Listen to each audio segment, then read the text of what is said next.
Olá, boa noite, que a graça e a paz do Senhor esteja assim no seu coração. Eu espero que você tenha tido um domingo gostoso, um domingo em família, um domingo onde você pôde desfrutar da graça e da bênção do Senhor. Tivemos pela manhã um culto abençoado, certamente você participou, ou presencialmente ou online, como esse que aqui é o nosso à noite, é online, mas a graça do Senhor, ela é presente em qualquer circunstância que nós estejamos. Então eu quero saudar você, cumprimentá-lo, você que é da IEV, você que não é da IEV, que está acessando esse canal talvez pela primeira vez ou não, mas você é muito, muito bem-vindo. E para iniciar esse momento de culto, de louvor, de gratidão ao Senhor, eu quero estar lendo o Salmo de número 100, e depois nós vamos orar e teremos o nosso período de ofertório e de louvor. E na sequência, então, quero trazer uma meditação para o seu coração, uma palavra do Senhor para a tua vida, uma palavra do Senhor para que você possa degustá-la, digamos assim, né? Para que possa fazer bem a minha alma e a sua alma. Então, nesse primeiro momento, vamos ler juntos no Salmo de número 100, que diz o seguinte: celebrai com júbilo ao Senhor todas as terras, servi ao Senhor com alegria, apresentai-vos diante dele com cântico. Sabei que o Senhor é Deus, foi Ele quem nos fez e somos dele, seu povo, rebanho do seu pastoreio. Entrai por suas portas com ações de graças e nos seus átrios com hinos de louvor. Rendei-lhe graças e bendizei-lhe o nome, porque o Senhor é bom, a sua misericórdia dura para sempre, de geração em geração, a sua fidelidade. O versículo 5, ele diz, porque o Senhor é bom. Queridos, nós não temos palavras, nós não temos vocabulário, nós não temos a quantidade de expressões que poderia descrever a bondade do Senhor. Tudo que nós falarmos ainda é insuficiente, mas é a nossa língua, é o que nós pensamos, é o que nós temos. Eu quero te perguntar, por que o Senhor é bom na tua vida? O Senhor é bom. O salmista diz isso e ele de fato é bom o tempo todo o Senhor é bom. Antes da nossa oração, da minha oração, eu gostaria que você pudesse trazer no seu coração pelo menos um motivo pelo qual o Senhor é bom. Pelo menos uma razão pelo qual o Senhor tem sido bom para com você. Simbolicamente apenas eu vou te convidar, olhe para trás da tua vida, como eu fiz esse gesto aqui, olhe para trás da tua vida e diga, por que o Senhor tem sido bom para com você? Porque o Senhor tem sido bom para com a tua casa, porque o Senhor tem sido bom para com a tua vida. Eu queria te convidar a orar nesse momento. Eu vou fazer a minha oração, mas eu queria que você fizesse a sua. E que você declarasse porque o Senhor é bom. É claro que vai ficar faltando coisas, não temos a pretensão nenhuma de enumerá-las todas, não temos a pretensão nenhuma nesse momento aqui de especificar com tanta clareza e detalhes, mas Deus é bom acima de todas as coisas. E eu quero te convidar então, nesse momento, para que você, onde quer que você esteja, se for possível, feche os seus olhos. Às vezes você está num contexto que não dá, está no carro talvez ouvindo essa pregação, você não vai fechar seus olhos. Nós oramos com os olhos fechados apenas por uma coisa, para concentrarmos em Deus, para não nos distrairmos com questões do lado. Mas eu queria te convidar então a orar nesse momento. Pai Santo, nós te louvamos, nós engrandecemos o teu nome, Senhor. Nós queremos celebrar com júbilo a tua pessoa, Pai. Nós queremos realmente servir com alegria, como o salmista diz, a tua pessoa. E ele termina dizendo esse salmo, porque o Senhor é bom. O Senhor nos salvou, o Senhor tem estado conosco, o Senhor tem nos abençoado, o Senhor tem sido companhia assim constante na nossa vida, o Senhor tem se feito, ó Pai, de maneira abundante, graciosa, maravilhosa na nossa caminhada. O Senhor é bom. Como eu disse, ó Deus, no início aqui dessa abertura de culto, ó Pai, as minhas palavras são insuficientes para dizer por que o Senhor é bom. Mas o Senhor me alcançou lá na cruz, ó Deus. O Senhor disse, está consumado, ali está o meu nome, ali está o nome das pessoas que te aceitaram como Senhor e Salvador de nossas vidas. O Senhor é bom. E o Senhor tem sido bom, tem sido gracioso em todo momento, na minha vida, na minha família, no meu contexto de amizades, em toda circunstância e situação, eu quero declarar: o Senhor é bom, a sua bondade, a sua misericórdia, ela renova a cada manhã e ela é infinita. Muito obrigado por todas as coisas que o Senhor tem feito, mas muito mais do que isso, muito obrigado por aquilo que o Senhor tem sido nas nossas vidas. Receba, assim, ó Deus, esse culto que estamos começando agora diante da sua presença, Senhor. Receba, Senhor, esse nosso ajuntamento virtual, é bem verdade, ó Deus, numa época diferente, num contexto diferente. Mas estamos juntos, ligados no Senhor, e o que nos une, ó Deus, é a sua pessoa. Então receba esse culto de gratidão, de louvor à sua pessoa. Assim eu oro e faço assim no nome do Senhor Jesus, em nome de Jesus. Amém.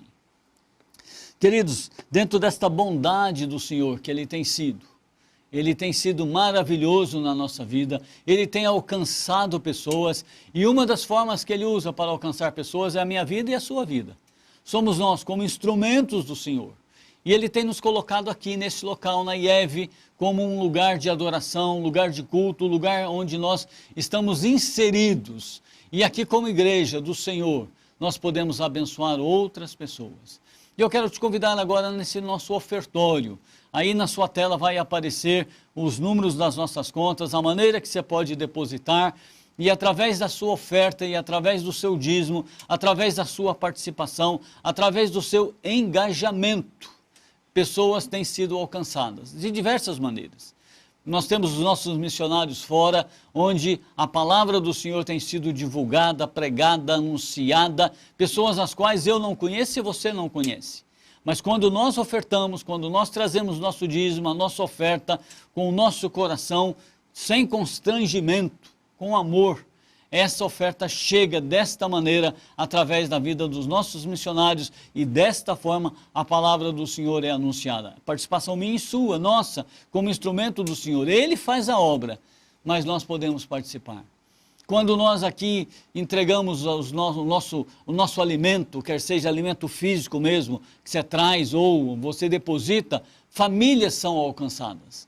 E o projeto da igreja avança nesse sentido. Nós somos instrumento de bênção na mão dele. Na abertura desse culto eu disse: porque o Senhor é bom. O Senhor tem sido bom na minha vida, na sua vida, e tem sido bom na vida da igreja.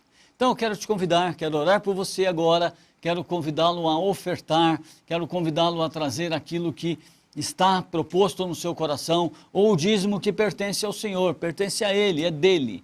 Então nós vamos orar nesse sentido, com gratidão por todas as coisas. Pai Santo, em nome de Jesus, nós te louvamos, nós engrandecemos o teu nome, nós somos, ó Pai, assim, abençoados por ti através da graça que o Senhor derrama sobre nós, e nós podemos então manifestar essa graça de diversas maneiras, e uma dessas maneiras é o que nós estamos fazendo agora, o que vamos fazer, que são as nossas ofertas, os nossos dízimos, ó Pai, que venham alcançar pessoas de diversas maneiras. Alcançar através da palavra, alcançar através de uma cesta básica, de uma ajuda, de alimento que a mesa diaconal pode prestar assim na vida de tantas pessoas carentes, ó Deus.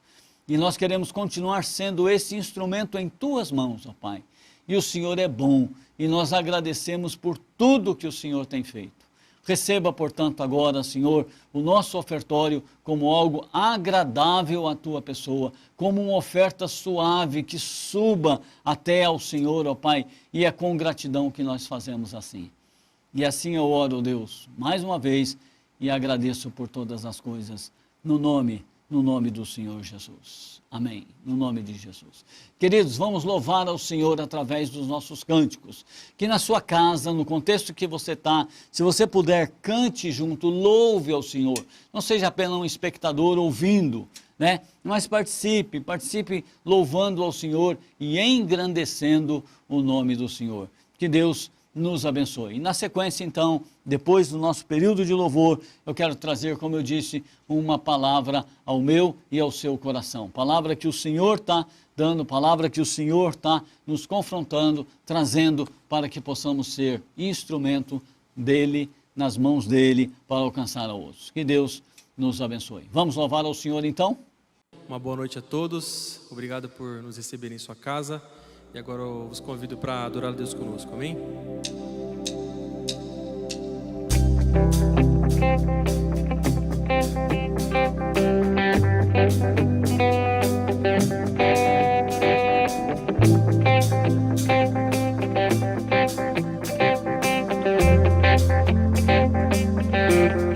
Eu olho para a cruz eu vou, se eu sofrer participar, da sua obra vou cantar. Meu Salvador na cruz mostrou o amor do Pai, o justo Deus. Pela cruz me chamou, gentilmente me atraiu e eu, sem palavras, me aproximo, quebrantado por seu amor. Pela cruz me chamou, gentilmente me atraiu e eu, sem palavras, me aproximo, quebrantado por seu amor.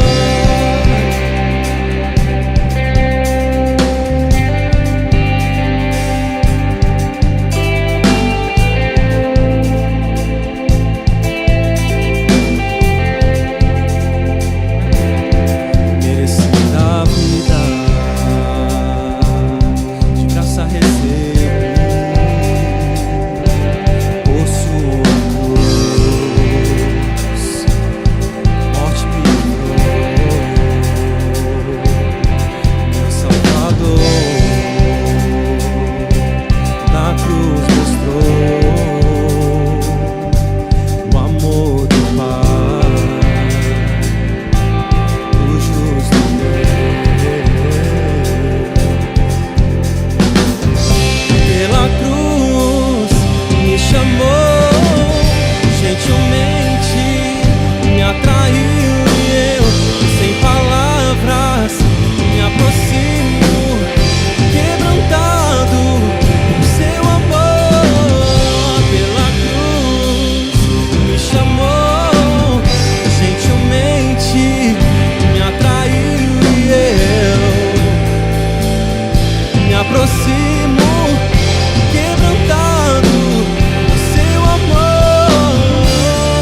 Impressionante é o seu amor,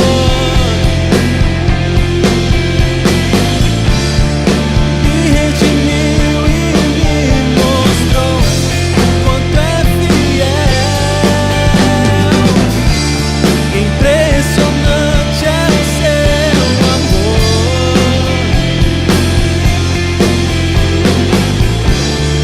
me redimiu e me mostrou o quanto é fiel. Pela cruz me chamou, gentilmente me atraiu e eu, sem palavras, me aproximo, quebrantado por seu amor. Pela cruz me chamou, gentilmente me atraiu e eu, sem palavras, me aproximo, quebrantado por seu amor.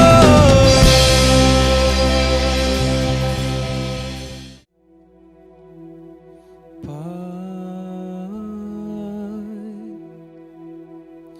vim te buscar,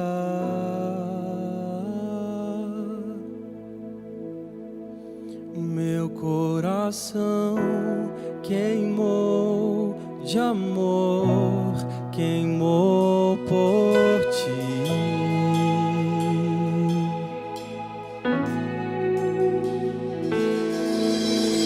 Pai,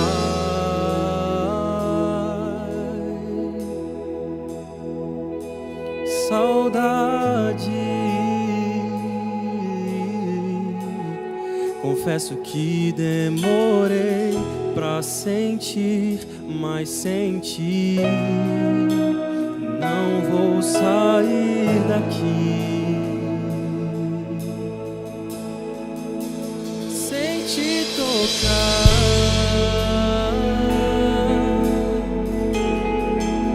sem ser tocado por ti. Nada vai me atrair,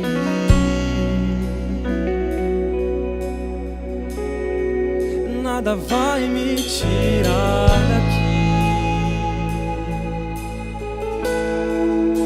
sem te tocar,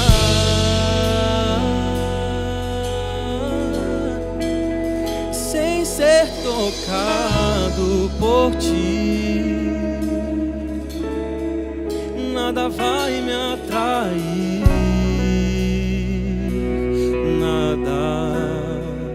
nada vai me tirar daqui sem te tocar,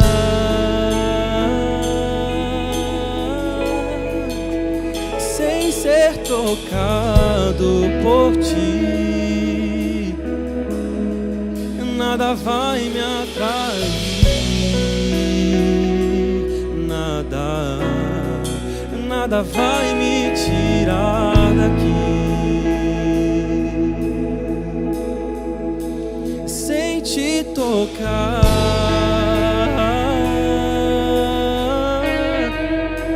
sem ser tocado por ti.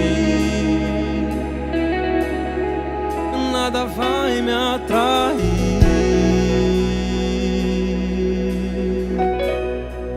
nada vai me tirar daqui.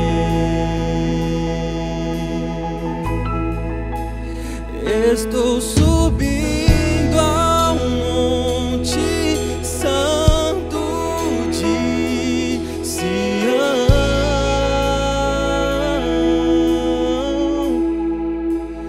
e vou tocar o céu com meu coração em adoração.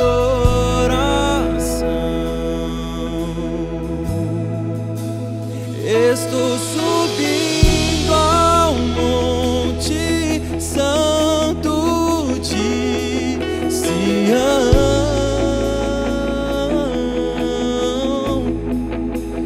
e vou tocar o céu com meu coração em adoração.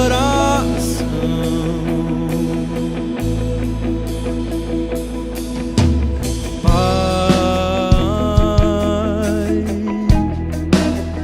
vim te buscar,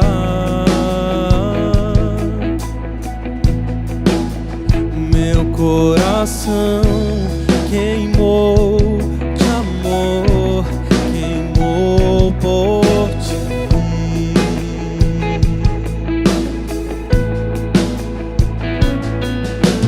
Pai,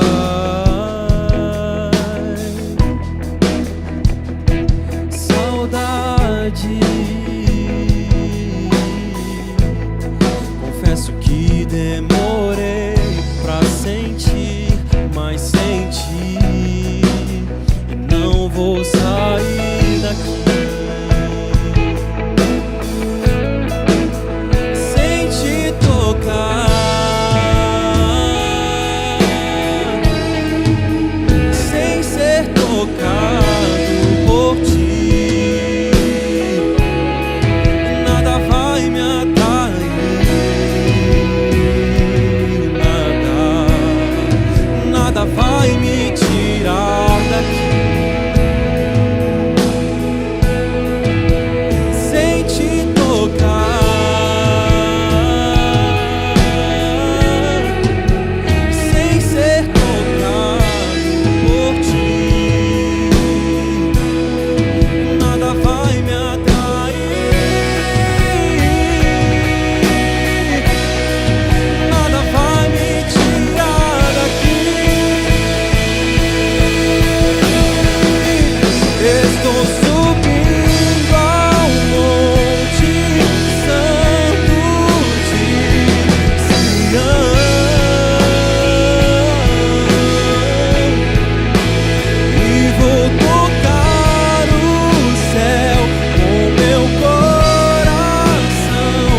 vai me abalar. Junto à pedra estou, pedra preciosa, nada vai me abalar. Junto à pedra estou, pedra preciosa, nada vai me abalar. Junto à pedra estou, pedra preciosa, nada vai me abalar. Junto à pedra estou, pedra preciosa, inabalável, inabalável, pedra preciosa é o meu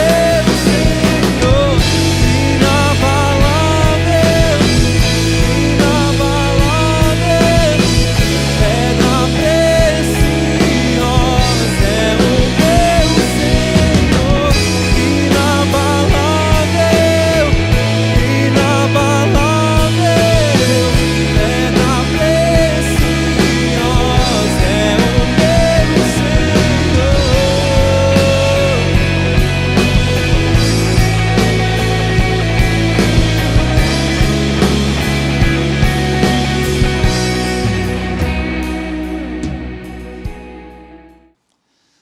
Muito bem, queridos, então nós vamos a uma reflexão da palavra do Senhor para as nossas vidas.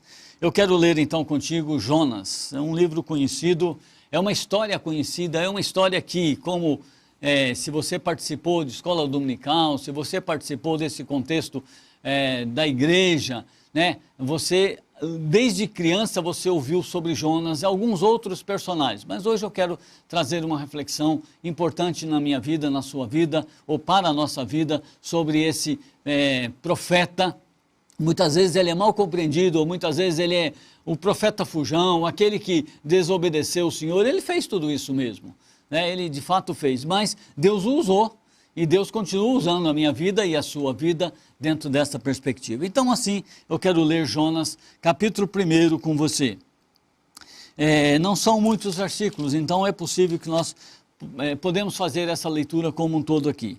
Veio a palavra do Senhor a Jonas, filho de Amitai, dizendo: Dispõe-te, vai à grande cidade de Nínive e clama contra ela, porque a sua malícia subiu até mim.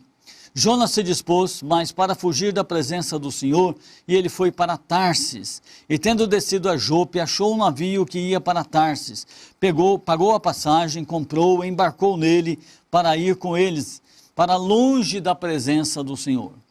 Mas o Senhor lançou sobre o mar um forte vento e fez o mar uma grande tempestade. E o navio estava a ponto de despedaçar. Então os marinheiros, cheios de medo, clamavam um ao outro aos seus deuses, lançando ao mar a carga que estava no navio para aliviar o peso dela. Jonas, porém, havia descido ao porão e se deitado e dormia profundamente. Chegou-se a ele o mestre do navio e disse: Que passa contigo? Você está dormindo? Por que você está dormindo? Levanta, invoca o teu Deus, talvez assim esse Deus se lembre de nós, para que nós não perecemos. E diziam aos outros: Vinde e lancemos sorte, para que saibamos por quem sobreveio esse grande mal. E lançando as sortes, e a sorte caiu sobre Jonas. Então lhe disseram: Fala-nos agora, por que veio esse mal, esse grande mal? Qual é a sua ocupação? De onde você vem? Qual é a sua terra? Qual é o seu povo? Ele lhes respondeu: Eu sou hebreu e temo ao Senhor, o Deus do céu, que fez os céus, o mar e a terra. Então os homens ficaram possuídos de grande medo e disseram: Que é isto que fizeste? Porque sabiam os homens que ele fugia da presença do Senhor, porque ele havia dito. E disse-lhe: Que faremos para o mar se acalme? Porque o mar ia se tornando cada vez mais tempestuoso. E Jonas respondeu: Me pegue e lance no mar, e o mar se aquietará, porque eu sei que por causa de mim sobreveio essa grande tempestade. Entretanto, os homens remavam, esforçando-se para lançar a terra, mas não podiam. Portanto, o mar ia se tornando cada vez mais furioso contra eles. Então clamaram ao Senhor e disseram: Ah, Senhor, nós te pedimos, não que nós não venhamos a perecer pela vida deste homem, e que não nos faça cair sobre nós esse sangue. Quanto a nós, somos inocentes, porque tu, Senhor, fizeste como tem desejo. E levantaram Jonas e o lançaram no mar. E cessou o mar essa grande fúria. Temeram, pois, os homens em extremo ao Senhor, e ofereceram sacrifícios ao Senhor e fizeram votos. E deparou o Senhor com um grande peixe, para que pudesse engolir a Jonas, e Jonas esteve na barriga desse peixe por 3 dias e por 3 noites. Nós conhecemos essa história e você conhece bastante essa história desta forma aqui. Queridos, nós sabemos que uma das formas que Deus sempre usou para questionar o homem, para trazer o homem a uma reflexão sobre ele mesmo, sobre a posição desse homem, é através das perguntas. São perguntas assim de posicionamento, não tanto para saber alguma coisa, mas a resposta dessas perguntas traz assim um posicionamento. Dependendo da pergunta feita, a resposta nada mais é do que uma tomada de direção, tomada de posição dentro disso aqui. Nós podemos ver Deus perguntando ao homem em diversos momentos na Bíblia, em diversas circunstâncias, sobre os seus posicionamentos. Por exemplo, lá no Éden, Deus perguntou para Adão onde ele estava. Qual era o lugar que ele ocupava dentro deste contexto aqui? Então, em Gênesis capítulo 3, versículo 9, nós encontramos isso. E o Senhor chamou Deus ao homem e disse: onde você está? Não é uma pergunta geográfica, não é uma pergunta para saber se ele estava no norte, no sul, se ele estava lá no fundo, não. Qual é a tua posição? Onde você está? Quem dentro desta perspectiva? Em Gênesis capítulo 3, versículo 11, Deus também faz: quem te fez saber que estava nu? Porque quando Deus faz essa pergunta, Adão responde: eu estava nu, fiquei com vergonha, escondi, tive medo, escondi do Senhor. E aí Deus faz uma outra pergunta para ele: quem te fez saber que estava nu? Quem contou para você isso? E aí Deus faz outra pergunta para ele: você comeu da árvore que eu ordenei que não comesse? Não era para descobrir então este posicionamento. Deus estava assim questionando a posição ali de Adão. Deus também perguntou para Caim sobre Abel, depois um outro contexto. Em Gênesis capítulo 4, versículo 9 e 10, Deus pergunta: disse Deus a Caim: onde está o teu irmão? O que é que você fez? Aqui Caim já tinha matado Abel. Aqui Caim já tinha, antes disso Deus falou com ele: não faça essas coisas, o mal está à tua porta, cabe a você dominá-lo, mas ele não se importou e acabou matando o irmão dele. E então Deus questiona, Deus leva a este questionamento. A história de Jacó não foi diferente disso. Jacó enganou o pai, Jacó disse para o pai que era Esaú, o pai não enxergava direito, Jacó tinha se disfarçado dentro desta forma aqui, então ele mentiu nesse contexto. Ele saiu de casa, ficou 20 anos fora, depois ele retoma, lembra dessa história?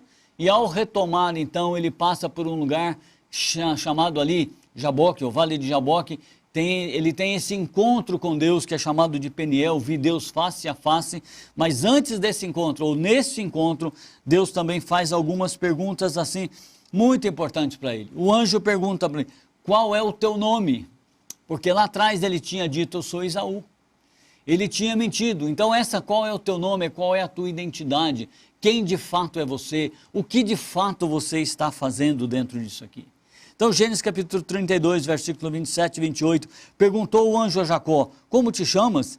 E ele respondeu então, aí ele falou a verdade: eu sou Jacó. E aí o anjo diz: não te chamarás mais Jacó, mas sim Israel, diante desse contexto.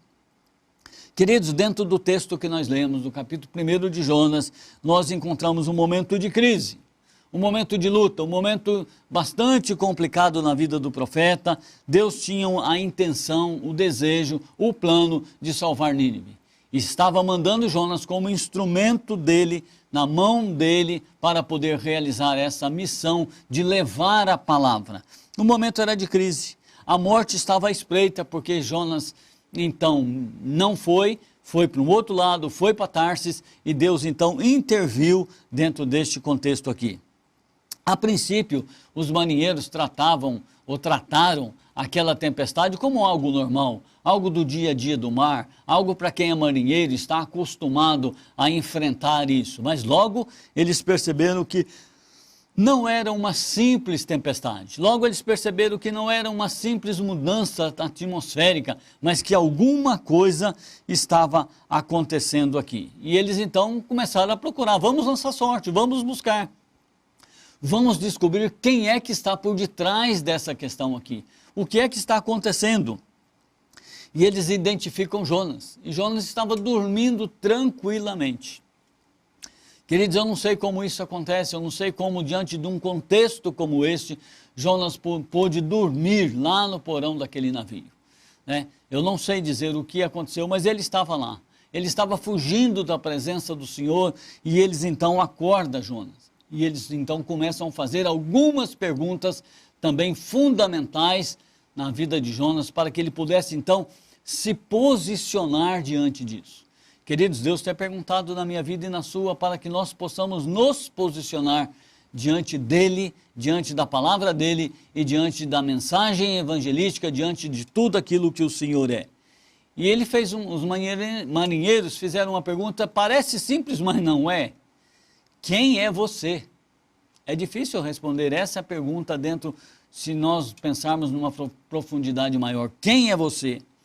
E eles continuaram perguntando, qual é a tua ocupação? Com isso ele estava dizendo, qual é a sua ligação com tudo isso que está acontecendo aqui? Quem realmente é você? O que você representa neste cenário? Porque eles sabiam que não era algo simples, que não era algo comum do dia a dia, as coisas assim, normais de um dia de tempestade no mar. O que é que está por detrás da tua vida? Os marinheiros perguntaram anteriormente, como é que você está dormindo? Como é que você consegue dormir diante de toda essa história? Queridos, uma coisa que eu costumo pensar, dizer, é que a nossa história não começa conosco. A nossa história começa muito antes disso, ela tem apenas sequência conosco. A história daqueles marinheiros, a história daquela tempestade, a história daquele momento crucial, importante, momento perigoso, não começou com aqueles marinheiros, não começou dentro disso, eles apenas estavam dando sequência ao início dessa história. E aonde que essa história começou? Essa história começou com o chamado de Deus na vida de Jonas, com a ordem direta que Deus deu lá atrás, um tempo lá atrás, para que Jonas pudesse realizar algo que Deus queria que ele fizesse, anunciar a palavra de salvação na cidade de Nínive. A história começou com uma ordem direta de Deus. Queridos, a história começa com Deus. A minha história não começou quando eu nasci, já começou muito antes disso, no planejamento disso, na vontade de Deus na minha vida, nas coisas que acontecem. Jonas capítulo 1, versículo 2 diz, dispõe-te, vai à grande cidade de Nínive, clame contra ela, porque a sua malícia subiu até mim. Vamos dar uma olhada no pano de fundo disso aqui? Vamos dar uma olhada, por exemplo, sobre o autor. Jonas era galileu. Jonas pregou nas 10 tribos no período de Jeroboão II. E o autor revela que, assim, não apreciar muito, levar a mensagem salvífica, porque ele sabia que Deus iria salvar aquela cidade. E aquela cidade era uma cidade cruel, ou foi uma cidade cruel na vida das pessoas que Jonas conhecia, dos antepassados, do povo judeu. Eles eram um povo violento, e ele falou, se eu for e levar essa palavra, Deus vai cuidar deles, vai salvá-los, e a única maneira que eu acho que ele entendeu que eles poderiam se vingar disso, é se ele não fosse. Queridos, essa advertência é para todos nós que conhecemos a palavra do Senhor, e nós devemos anunciá-la em todos os lugares. A mensagem e a divisão do livro é o seguinte, o livro de Jonas é um livro pequeno. Ele tem 4 capítulos e ele é dividido em 8 cenas. Então nós vamos destrinchar um pedacinho aqui do livro de Jonas, vamos olhar cena por cena, resumidamente, é claro, vendo essa mensagem de maneira resumida. A primeira cena, tudo começa com Deus na nossa vida. Aqui tudo começou com Deus. A primeira cena foi a ordem de Deus. Deus fala para Jonas, dispõe-te e vai para Nínive. É uma ordem direta, uma ordem simples, uma ordem fácil de ser entendida, talvez difícil de ser obedecida por Jonas, mas fácil de ser entendida. Aqui, ao contrário do Velho Testamento, onde as nações vinham até Deus, aqui é o primeiro momento em que Deus está mandando alguém, enviando alguém. Jonas foi como se fosse um missionário na mão de Deus. Vai lá, a ordem era essa, vai lá e prega. Em Mateus 28, nós vemos isso na grande comissão, também dentro deste contexto. O local era Nínive. Quem era Nínive? Que cidade era essa? Por que Jonas não queria? O que está por detrás disso tudo aqui? Nínive era um centro de totalitarismo. Era uma cidade grande, 120 mil pessoas, mas para a época era muito grande. Era uma cidade poderosa. Era uma cidade cujos atos de crueldade e de brutalidade para com as pessoas que eles capturavam era enorme. A Bíblia não fala muito disso, mas a história fala. Era uma cidade cruel. Eles traziam tortura nas pessoas que eles prendiam. A cidade perseguia e matava cruelmente esses opositores. E entre eles, aí estava o povo de Deus. E Jonas olha e fala, se eu não for, não levar essa palavra, Deus não vai alcançá-los. Eu quero fazer uma pergunta para mim e dividir com você. Muitas vezes, onde é Nínive que Deus está te enviando? Qual é a Nínive que Deus está te mandando? Não precisa ser um mandado missionário no sentido de sair daqui como pastor Elcio, pastor Eliseu, as nossas missionárias, as nossas Margaridas, a Nilda que está bem mais distante lá, né, na Rússia, dentro desse contexto assim. Não precisa ser isso, a nossa Nínive pode ser bem perto, pode ser um lugar geográfico, mas pode ser algo perto de nós, pode ser uma pessoa em particular. Qual é a Nínive que o Senhor está dizendo para mim e para você? Dispõe-te. Qual é uma situação dentro deste contexto aqui que nós podemos pensar? Então a primeira cena é Deus falando com o profeta. A primeira cena é Deus falando comigo e com você. Dispõe. Vai para algum lugar. Fala do meu amor. Fala da graça que eu tenho na vida das pessoas. Aí nós temos a primeira reação. Aqui o profeta... dentro disso aqui, Jonas foge. Jonas não está querendo seguir ali a palavra dentro desse contexto. Deu uma enroscadinha aqui, mas tranquilo, é que a gente fala bastante. Então a ordem foi exatamente essa, vai, e ele não quis ir. Ele fez diferente, ele saiu no outro momento, ele saiu no outro contexto. E qual foi a reação então de Deus diante disso? Queridos, Deus não desiste, nem da minha vida, nem da sua vida. Deus não desiste de nos abençoar. Deus não desiste de estar conosco. Deus não desiste de estar perto da nossa vida. O Lucas trouxe água, é uma bênção esse menino aqui, olha aqui. Então,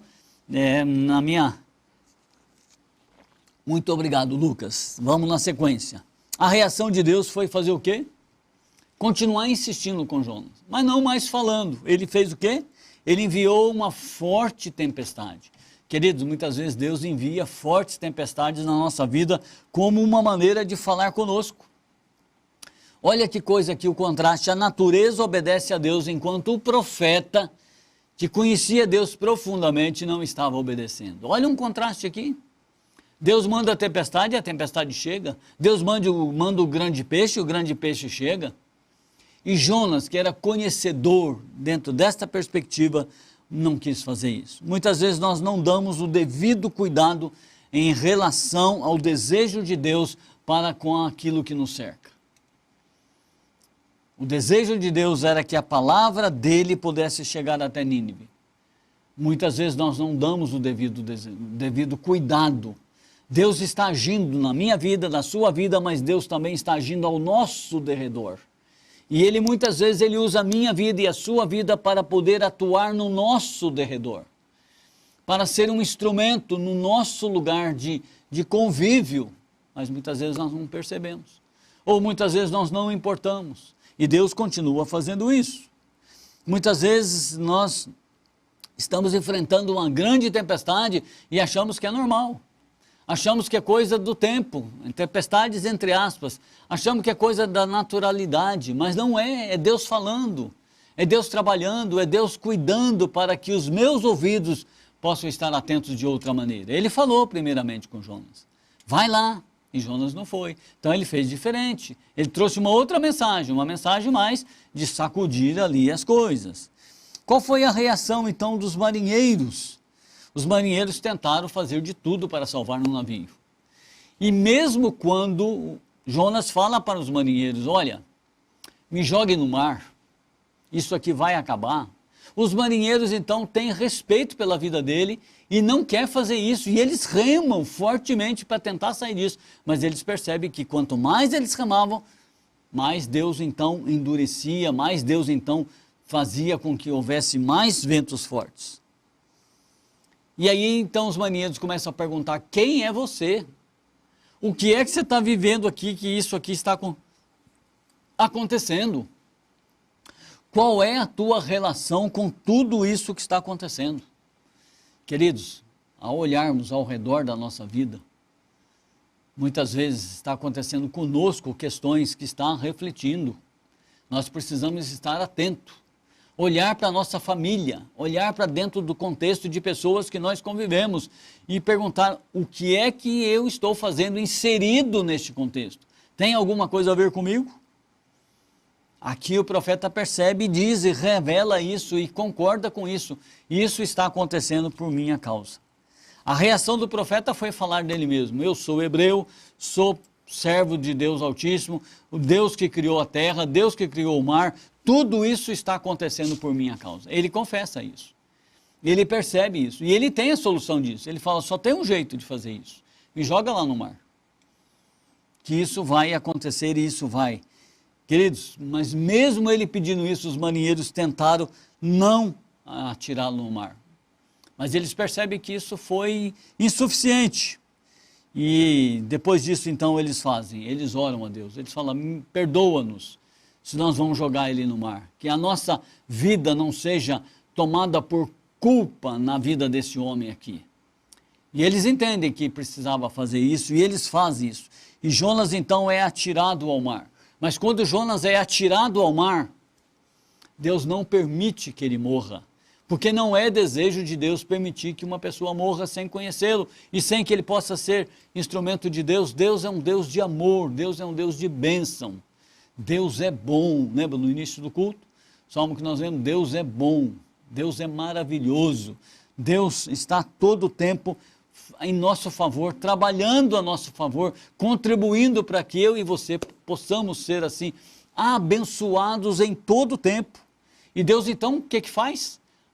Muda a estratégia. Ele é jogado no mar, Deus então traz a solução de uma maneira muito diferente, de uma maneira inusitada. Um grande peixe chega, engole, parece que esse engolir é matar, mas não é. É a forma que ele teve de proteger Jonas ali. E os marinheiros se mostram mais abertos a Deus do que o próprio profeta. Queridos, muitas vezes as pessoas ao nosso derredor se mostram mais abertos a Deus do que nós mesmos em muitas circunstâncias. Então a terceira cena é isso, Deus enviou esse grande peixe, e esse grande peixe então traga Jonas e vai para ele profundo. E lá então Jonas tem um momento de reflexão, de oração, de meditação, de qualquer coisa que nós possamos chamar, de encontro com Deus, de revitalidade para com Deus. Ali ele ora. Eu fico pensando que é um dos lugares mais esquisitos para se orar, inusitado, é um lugar que aconteceu com ele apenas ali. Ele ora, ele clama, ele pede misericórdia, misericórdia que ele não teve. Misericórdia que ele não se importou com Nínive, mas ele pede para ele. Ele cita salmos. Ele fala, Deus, o Senhor é misericordioso. E aí então Deus trabalha o coração dele. Queridos, Deus quer salvar os dois, ou seja, a cidade e o profeta. Deus quer salvar a cidade dos pecados e o profeta da desobediência. Deus quer trabalhar com ele, Deus quer trabalhar comigo e com você. Quando Deus trabalha ao nosso derredor, Ele trabalha comigo. Quando Ele trabalha comigo, Ele trabalha ao nosso derredor. Deus conecta tudo. Deus usa a tua vida constantemente. Não pensa você que só alguém que tem um microfone na mão E esse nem é na mão, a tecnologia mudou, o microfone está aqui, ó, grudadinho aqui em mim, ó. Nem é na mão mais nesse sentido. Não precisa ter um microfone para você ser usado por Deus. Deus usa em todo momento, usa a tua vida e usa ao teu derredor. Em todo momento Deus está conectando pessoas e você junto dele. É isso que ele está fazendo aqui. Deus quer salvar os dois. Deus quer trabalhar dentro desta perspectiva com os dois. E qual é a reação então do profeta? Quarta cena, é isso aí. Ele clama a Deus, fala misericórdia, Deus. Ele está dizendo como se ele falasse, me dê uma segunda chance. E Deus dá. Deus é o Deus da segunda, da terceira, da quarta chance. Deus é o Deus que ensina a caminharmos uma milha e outra milha. Deus caminha milhas conosco, Deus quer nos salvar constantemente. Não aquela salvação da cruz, aquela é uma vez só, somos salvos. Mas Deus quer trabalhar na nossa vida, Deus quer melhorar o meu caráter dia após dia. Deus quer melhorar a minha santidade dia após dia. E santidade significa ser separado para Deus, não é que não tem pecado não. Deus quer fazer isso na minha vida e na sua. E ele então ouve, Deus fala, tá bom. A reação do profeta foi pedir perdão, misericórdia, socorro, me ajuda, tira eu daqui. E Deus então fala, tá bom, vou fazer isso. E a quinta cena, capítulo 3, de 1 a 4, eu não estou falando aqui os capítulos, mas é isso, só tem 4 capítulos, depois você lê. A quinta cena é que Deus faz o quê? Repete a mesma coisa. Deus não desistiu, Deus não desiste de nós. Acho que é uma música do que o Quarteto Alfa canta. Deus não desiste de mim, Deus não desiste de você, Ele nunca desistiu. Deus é o Deus de perto. É igual nós como pai, nós não desistimos dos nossos filhos. Às vezes eles fazem coisa que nos desagrada, a gente está lá. Porque é isso que é o amor que temos para com eles, é o amor que Deus tem para com a minha vida e a tua vida. Querido, se Deus já tivesse desistido de mim, eu já teria, assim, sucumbido. Se Deus tivesse desistido de você, você já teria sucumbido. Deus não desiste de você. Deus ama a tua vida. Deus quer usar você no derredor da tua vida em todo momento. Quer conectar você a Ele e as pessoas. É isso que nós aprendemos aqui. Deus repete a ordem. Vai a Nínive e faz conhecer a mensagem que eu te ordenei. Aí ele precisava sair do peixe. Como é que ele ia fazer isso? Como é que ele poderia fazer isso? Então Deus dá ordem para o peixe. Vai lá, gospe ele na praia lá, solta ele lá na praia, porque ele precisava fazer isso. No período que ele estava dentro do grande peixe, algas enrolaram na cabeça dele. E ele fala disso, talvez por proteção. E ele sai do peixe. E aí então ele começa a trazer a mensagem. Não sei se o coração dele estava muito nisso, mas ele traz essa mensagem, ele avisa, ele fala. E o que acontece? Quando ele obedece, quando ele fala, quando ele diz isso, o povo da cidade ouvindo isso, essa mensagem, arrependeram. Todos arrependeram, o rei arrependeu, as pessoas arrependeram, fizeram um jejum, até os animais jejuaram. E eles converteram, eles mudaram, eles falaram, não vamos fazer mais isso. Eles mudaram esse contexto. E a justificativa do profeta, por que ele não fez isso, eu acho que está está no capítulo 4, quando ele faz isso. Ele diz, olha, eu não quis ir porque o Senhor ia salvar essa cidade. 4, de 1 a 4. Essa foi a justificativa, a razão dele ter fugido, da desobediência dele. Queridos, os nossos pensamentos são muito menores que o pensamento do Senhor. Nós temos as nossas justificativas, mas que não satisfazem aquilo que Deus tem. Deus quer usar a tua vida, a minha vida, a nossa vida, quer nos conectar ao nosso derredor e quer trazer salvação e bênção na vida de todas as pessoas. Então, dentro disso aqui, Jonas começa, que talvez muitas vezes nós temos os mesmos argumentos. Os porquês, eu não tenho certeza disso, será que eles vão aceitar? Tantas coisas que muitas vezes fazemos. E aí nós chegamos na última cena. Ali o povo converteu, ali o povo mudou. Deus fala sobre salvação. E dentro deste contexto, Deus continua tendo misericórdia do profeta. E o profeta fica bravo. O profeta, quando vê tudo isso, Jonas, quando vê tudo isso, ele ficou bravo. Ele não ficou assim satisfeito com tudo isso. Deus então, para aliviar o calor Jonas está sentado lá, Deus faz crescer uma planta, dá sombra na cabecinha dele. Aí no outro dia vem um bichinho, come a planta morre e Jonas fica bicudo de novo. Jonas fica nervoso. E Deus fala para ele, escuta, Deus confronta ele. Você está tendo amor por uma planta, você está se importando com a planta, você não fez nada para ela crescer. E eu, Deus, não me importaria com essa cidade que tem mais de 120 mil pessoas? Você se importa com a planta e não se importa com as pessoas? E Deus fala, por acaso eu não me importaria? Queridos, o livro termina com esta pergunta sem resposta, porque nós não sabemos a resposta de Jonas. Capítulo 4, versículo 11 diz, e não hei de ter compaixão da grande cidade de Nínive, com mais de 120 pessoas que não sabe discernir da mão esquerda da mão direita e uma inumerável multidão de animais? Deus alcançou Nínive. Mas será que o coração de Jonas foi alcançado dentro desta perspectiva? Queridos, Deus quer alcançar as pessoas e quer alcançar o meu coração, quer alcançar a tua vida e a minha vida. E a pergunta que sempre faz, qual é a tua ocupação? Quem realmente você é? O que é que você vai fazer com tudo isso? A pergunta é a mesma. No cenário onde eu vivo, no cenário onde você está vivendo, no cenário onde nós estamos inseridos, as perguntas são as mesmas. Quem é você nesse cenário que você vive? Quem é você dentro da tua família?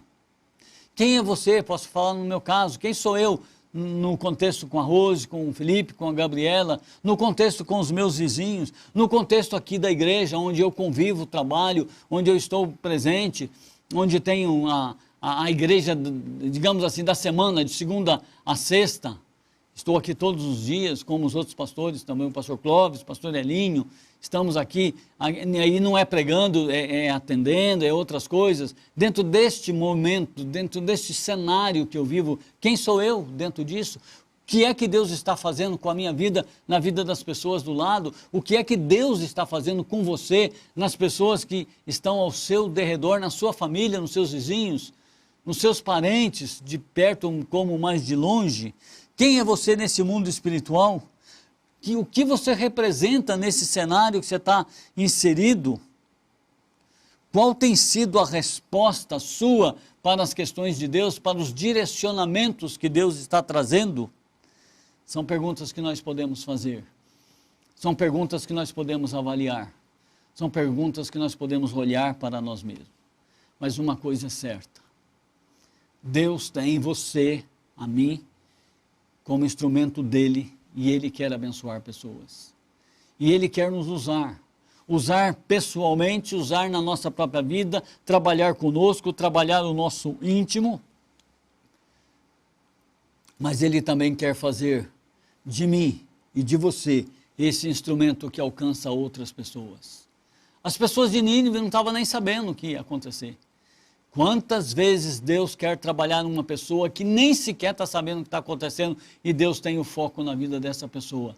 E Ele usa quem? A minha vida e a sua vida. E Ele fala ao meu coração, ao meu ouvido, Ele fala de diversas maneiras. Eu sempre fico falando para Deus que eu gostaria de ouvir a voz dEle na calmaria e não numa tempestade. Mas se for necessário, Deus usa tempestades. E a palavra diz que aqueles marinheiros, quando viram tudo isso, foram alcançados por Deus de outra forma. Eles entenderam, reconheceram a Deus e louvaram a Deus, engrandeceram a Deus dentro dessa circunstância. Então, com uma única ordem, vai à cidade de Nínive. Deus alcançou diversas, alcançou a própria vida do profeta, dentro disso, falou com ele, alcançou a vida dos marinheiros. Eles não pereceram, não morreram e eles puderam entender Deus, entender a pessoa de Deus dentro deste contexto e alcançou a cidade de Nínive. Queridos, que eu e você possamos continuar sendo instrumento de Deus para alcançar pessoas. Que o Senhor possa falar ao meu e ao seu coração, de maneira íntima, de maneira que nós possamos ouvir a voz do Senhor, sem que haja tempestade. Porque se for necessário, Ele vai fazer isso. Mas que eu e você possamos ouvir. Uma coisa interessante é que Quando Jonas foi para Tarsis, ele começou a descer. Desceu, porque no mapa ela é para baixo.